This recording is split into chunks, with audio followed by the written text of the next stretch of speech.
പ്രിയപ്പെട്ടവരെ, ആഗതമാകുന്ന ക്രിസ്മസിൻ്റെ മംഗളങ്ങൾ ഒത്തിരി ഇഷ്ടത്തോടും സ്നേഹത്തോടും കൂടി എല്ലാവർക്കും നേരുന്നു.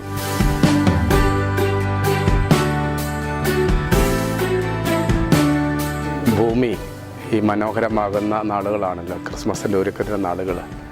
നക്ഷത്ര അലങ്കാരങ്ങളാൽ, ദീപക്കാഴ്ചകളാൽ, മനോഹരമായ ലൈറ്റും അതുപോലെ ഒരുക്കങ്ങളാൽ ഭൂമി മുഴുവനും മനോഹരമാകുന്ന നാൾ. ആ മനോഹാരിതയുടെ സൗന്ദര്യം ക്രിസ്തുവിൻ്റെ ജനനമല്ലേ. ആ ജനനത്തിൻ്റെ മംഗളങ്ങൾ ഒത്തിരി സ്നേഹത്തോടുകൂടി ഒരിക്കൽ കൂടി എല്ലാവരോടും പങ്കുവയ്ക്കുന്നു. മദർ ഹോമിലെ സ്നേഹാശംസകൾ.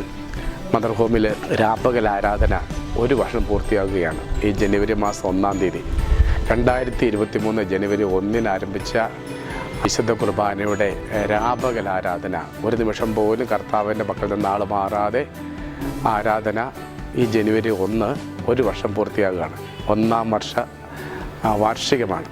അപ്പം അതിനുവേണ്ടി ഒത്തിരി സ്നേഹത്തോടെ എല്ലാവരെയും ക്ഷണിക്കാൻ വേണ്ടിയിട്ടാണ് ഞാൻ ഈ സന്ദേശം നൽകുക. 2024 ജനുവരി മാസം 1-ാം തീയതി 4 മണിക്ക് അഭിവന്ദ്യ ജോസഫ് പമ്പ്ലാനി മെത്രാപ്പൊലീത്ത മദർ ഹോമിലെത്തുന്നു. അന്നത്തെ ശുശ്രൂഷകൾക്കെല്ലാം അഭിവന്ദ്യ പിതാവാണ് നേതൃത്വം നൽകുക. ദിവ്യകാരുണ്യ ആരാധനയുണ്ട്, ദിവ്യകാരുണ്യ പ്രദക്ഷിണമുണ്ട്, വിശുദ്ധ ബലിയുണ്ട്, സ്നേഹ വിരുന്ന്. എല്ലാവരെയും സ്നേഹത്തോടുകൂടി ക്ഷണിക്കുകയാണ്. നമ്മൾ തുടർന്നും മുടങ്ങാതെ കർത്താവിൻ്റെ തിരുസാന്നിധ്യം മദർ ഹോമിൽ എപ്പോഴും ആയിരിക്കുവാനും മുടങ്ങാതെ രാപകൽ ആരാധന തുടരുവാൻ ഞങ്ങൾ ആഗ്രഹിക്കുകയാണ്.